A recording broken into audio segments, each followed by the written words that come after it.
Hey guys, today I'm gonna do another in the car video because I'm still in Houston. I'm leaving in a couple of hours.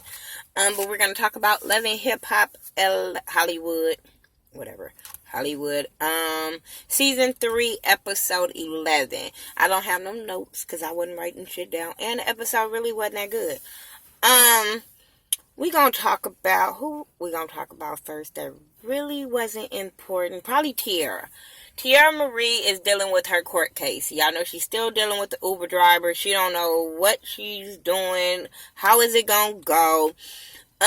She meet up with Hazel E at the beginning of the episode or whatever, and they're talking about her court case and stuff like that. But she said she's going to let her lawyers deal with it.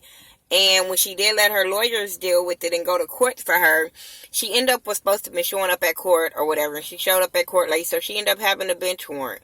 So she talked to Nikki and her friend to tell them that she was going to go turn herself in the next day and that she was going to give him bail money. So worst case scenario, because the lawyer kept telling her everything was going to be fine, gave him bail money just in case. And glad she did give him bail money because she ended up getting locked up for 6 hours or whatever for the case because the judge didn't want to hear nothing she had to say. So, he bailed her out. Nikki showed up to, be there when she got released, and they were just there to support her. Okay, cool. Hazel E. And I be trying to like her. I promise I do. But the Hazel is like, she thinks she's something she really, really not. I promise she do. Let me humble you, boo-boo. Nobody's playing you on the radio. Not on the mainstream radio, the internet radio. Nobody's checking for you on YouTube. I even went to your YouTube and saw your videos. You're not getting that much traffic like you popping. Like, come on. Like, girl. All y'all bitches on here be acting like y'all popping more than y'all are when it comes to y'all music. No, humble your fucking self. Maybe somebody will want to listen to your fucking music. But she's having this issue with Masika right now. All of a sudden back again. Since Masika back, she back. And I'm like, damn, you wait till the 11th episode to come back, girl. Ain't nobody checking for you. I'm just saying. But she has a problem with Masika because her and Masika was going at it on Twitter. She put it out there that she had a baby by Masika baby daddy. And Masika was saying that wasn't him. So she said the baby wasn't his. And I'm like, bitch, see, this is when bitches get beat up. This is where bitches get stomped the fuck out. I felt Masika. Bitch, why did her baby have to come in this? You couldn't choose nothing back. You didn't have no other comeback to involve her baby. Oh, that's not her baby daddy. She needs to call Maury. That type of shit. This is how you get stumped the fuck out. Whether it's true or not. That was out of fucking line. Like I said, she could have came at her. You know what I'm saying? The way Masika keep coming at, I gotta lock these doors, bitch. This ain't my neighborhood. But, even though it's not a bad neighborhood at all, but, So, anyway, even though Masika was coming at her looks, she wasn't coming at her nothing like that was just out of line, that was, bickering back and forth type petty ass bullshit. She was coming at her having surgery, bitch. It's public knowledge that you ain't had surgery on every fucking thing.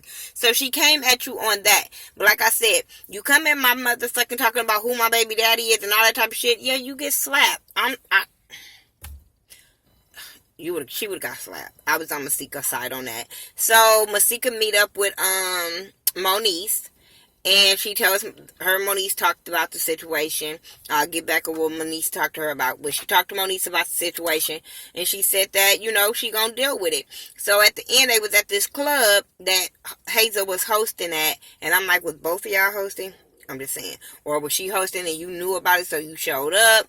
But she sent her a bottle. Hazel was like, we don't drink poison over here. So she sent the bottle back. I'm like, if that bottle wasn't open, bitch, I would have drunk it.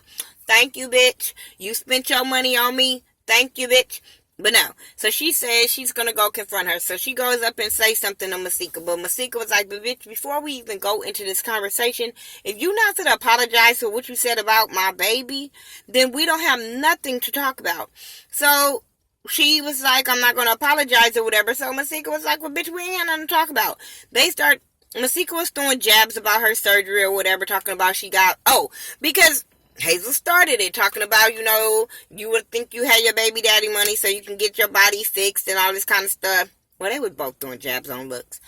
And I'm sitting there like, I'm tired of you bitches thinking that surgery, like, no, bitch, she just had a baby. So, yes, she's going to have some rolls. She's going to have some thickness. She just had a baby. Why the fuck do she have to go get it sucked out because she live in fucking Hollywood? You's a dumbass, Hazel, for that type of logic. But, yeah, like, bitch, why would she use her baby daddy money to go get surgery? She's not with him. She's not in a relationship with him. So, that would be stupid. That would be something he used against her, saying, you using my child support money for surgery. So, no, don't. Well, that was stupid.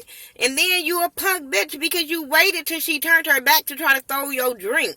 Like, bitch, throw your hands. Don't throw your fucking drink. That shows you was a punk bitch.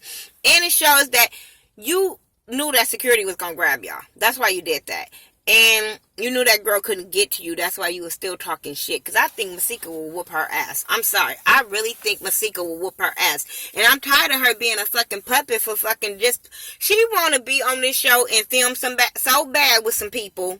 And all she cool with is Tiara, like that. That you will keep forgiving Tiara of all the things she done to you. Tiara, you will forgive her on all the things like, this is stupid. This is fucking dumb.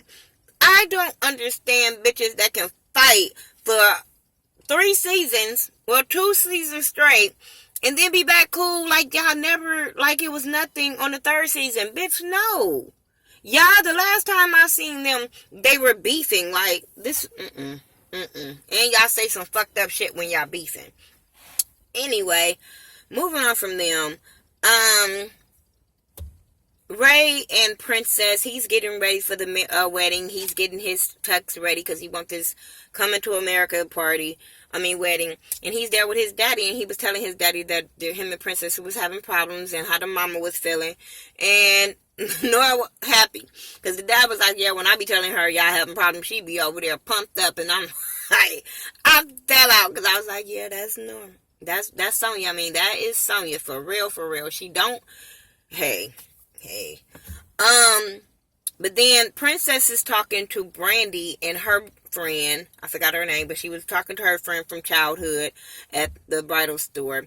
And she was telling them, how Sonya really not feeling her. And they was talking about the prenup and how Ray tore up the prenup. And so she was talking about how she wanted a prenup. She was like, now that I thought about it, I want a prenup. She said because when Ray was mad at her, he went and bought the rights to her name. I said, what the fuck?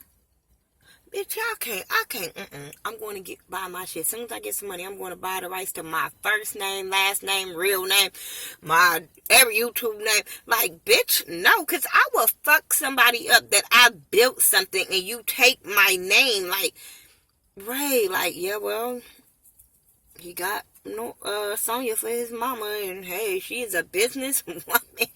But that was fucked up. And then she also said how he took her car. I'm like, oh hell no.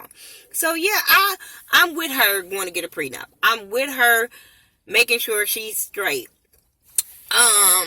Then you had where Brandy talk too much motherfucking ass.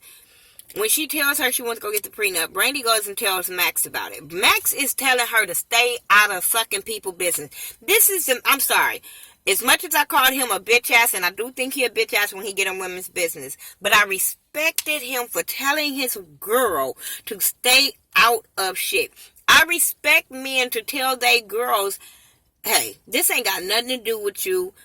Don't say nothing. I love when I see men do that. I love when women do they man like that. Like, y'all need to balance each other out. And I'm glad that he was balancing her out. Like, what are you doing this for? Like, come on. Then he told her about the sex tape with Moniece and why he felt like he should have told Fia. She was kind of upset. You could tell all up on her face she was like, fuck. But he told her why. And I'm sitting there like, This girl is a fucking bird. And then he had to use the fucking logic. This is how dumb she is. He had to say, well, what would Beyonce do? And she was like, oh yeah, what would Beyonce do? Yeah, my girl Beyonce. I'm like, girl, can you stop trying to, girl, until Beyonce make a video and say, yeah, we cool. Bitch, I'm never going to say they so fucking close. Bitch, anytime, bitch, I'm never going to look at my friend and say, oh, what will she do? No. Bitch, I'm grown enough to make my own decisions and not be worried about what would Beyonce do. No. No. And that's no shade to Beyonce whatsoever. But bitch, you couldn't have your own thoughts, your own minds to be like, okay, this shit ain't right. Let's find another way to get at Moniece. Like, she's stupid. She's so fucking a bird to me. Who else was on the show? Lyrica and her mama and Pam, she went and apologized to Pam, and now they gonna go and think it's a bright idea to go trade the car in front of Lyrica Sr. Lyrica Sr. seen them pull up and tried to pull, well, she did pull Pam out that fucking car. She would have got stumped out too. But you ain't gonna put your hands on me. Nope, security wouldn't have got there fast enough because I would have been socking you when you would have grabbed me in the car. But it would seem like a fake ass scene. It just seemed so fake. And they end up squashing it, but you could tell Lyrica Sr. didn't give a fuck about Pam, period whatsoever. But she was doing it because she saw that her daughter was getting mad at her, so they hugged it out. Even when they were saying hug and she was like, well, she can hug me, I would have been like, you know what, bitch, I ain't got time for this. I tried. I don't have time for you, bitch, like, for real. And even like Pam was telling Lyrica Jr., like, I want the best for you. I love you. I'm the best for you. It's your goddamn mama. He keep on throwing up her mama. And I'm like, bitch, it didn't go well the first time you brought up her mama. But I understand Pam, like, I like Pam. Fuck that. I just like Pam. I hate Lyrica Sr. Moniece and his sex tape. She finally meet up with the boy Philip because she figured it out who it was that she had the sex tape with. And she knew that he was going to be in LA, so she showed up to one of his events that he was going to be at. She said that they had a relationship, 2 years, 2.5 years on and off. And so, hey, you know, whatever she did with him, it wasn't no booty call type shit. And he, even when she met up with him and they was arguing about it, he was like, it was consensual. She was like, I understand, even regardless if it was consensual, I did not ask for it to be put out. I didn't want it leaked. I didn't want this, like, type of shit. And then that punk ass excuse he tried to give of, oh, I lost my phone, and just all of a sudden Jason Lee finds the phone, goes to the phone. Like, come on. Nobody believes that. And no, I didn't believe it. At least I didn't believe it. Moniece did not believe it. That was the most bullshit lie. Of all people, Jason Lee, and you don't even fucking live in LA. Like, come on. Like, boy, shut that shit up. When she slapped him, I saw it coming. I was like, y'all know how Moniece is. Was it right? No. Do I understand her frustrations? Yes. Because you could even tell that she wanted to cry when she was talking to him because she thought she can trust him. And that's really, really fucked up when you think you go with somebody in a relationship or working towards a relationship and you having all these connections towards, and they would do you like this and you thinking y'all still cool, maybe because he was trying to get on this season of Love and Hip Hop. That's so fucked up to me, and that shows his fucking character. I was laughing when them boys was laughing at him getting slapped. I was dying laughing. Like, I just wanted her to slap him again because he thought that shit was a joke, and I was like, that's fucked up. Like, that shit ain't fucking cool. Who else was on the show? I don't remember. That's how boring that shit was. I don't remember who else was on the show. Or if it was another story. Oh, Princess met up with the lawyer to tell him she wanted the prenup or whatever. And that's when we found out a lot of other shit that Bray did it. And a lot of shit that she does. And I was like, what does she do? But she got a hairline and all this kind of line. So, hey, protect your fucking self. That's all I can say. Especially with a family like the Norwoods. You have to protect yourself. I'm just saying. Yeah, that's all I got. I hope you guys enjoyed this video. I'm about to go pack the rest of my stuff so we can get on this road and get on back to Vegas. Once again, shout out to my brother Davion for getting married to my sister Deja. I'm so happy to get a new sister in the family. So yeah, Black love, I'm all about it. So congratulations to them. Yeah, and I'll talk to you guys in the next video. Oh, before I forget, shout out to Reggie Haynes TV. You guys, make sure you guys checking out his video. He do web series, he do documentaries, but he got this web series called Thor, and it just ended, but the web series is really, really good. If you really pay attention, it's really got a good message in it. And also, he's having Thor versus clowns or killer clowns, something like that. And it comes out, I think, on Halloween. So make sure you guys checking out Reggie Haynes TV. Let him know that I sent you. I finally got to meet him tonight. Like, I'm very inspired by his channel because his editing is amazing. His story is amazing of his life. And, his web series is good. So, I'm all about support when it comes to Reggie Haynes TV. So, make sure you guys, like I said, check him out. Boo, thank you, for be willing to meet me, you know what I'm saying, and stuff like that. And we had a really, really nice conversation. And, it just feels good to not always have to, no shade, but, he doesn't do reviews. So, and I want to let people know, I don't just check out people that do reviews, you know what I'm saying? So, yeah, shout out to him. Check him out. And I'll talk to you guys. I might go watch Black Ink Crew and come back, but if I don't, it'll be up tomorrow while we're on the road. All right, peace out.